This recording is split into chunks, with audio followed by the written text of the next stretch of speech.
Now we will understand more about elastomers, which are a subclassification under polymers or plastics.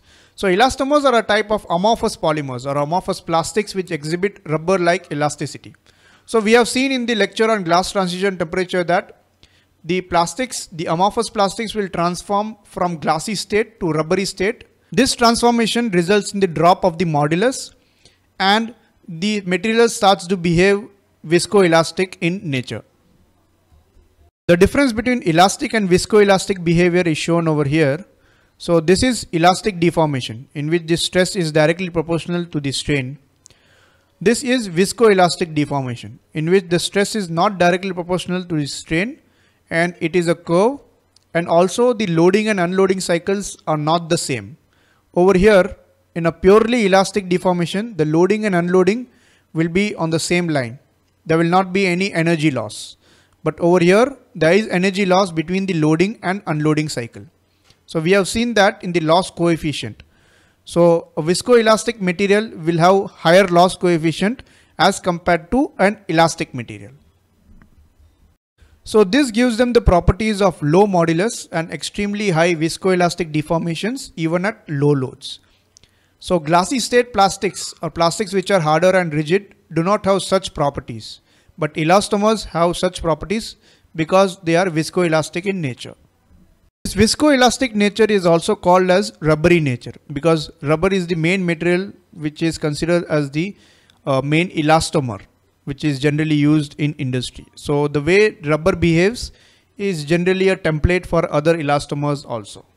One differentiating fact of elastomers is that many elastomers are generally thermosetting plastics, which means that they are difficult to process once they have been already molded. So they cannot be melted and remolded like thermoplastics can, and hence processing waste becomes a problem.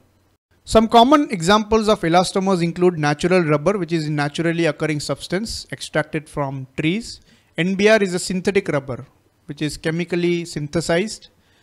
Polyurethane can be used as an alternative to rubber, which is a highly tough and highly fracture resistant material, which is commonly used in the form of bushes or mounts in automotive applications, and also used as a good replacement for rubber because it has better characteristics in terms of durability. Silicones are a soft elastomers which are used in the manufacture of toys, in the manufacture of medical implants, and many other various applications which do not require as much durability as natural rubber or polyurethane does.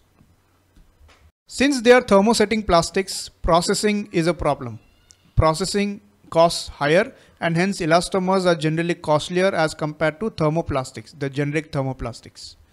Also, they have a wide part-to-part deviations of properties. So if you are manufacturing 100 parts, the deviations of those properties can be high.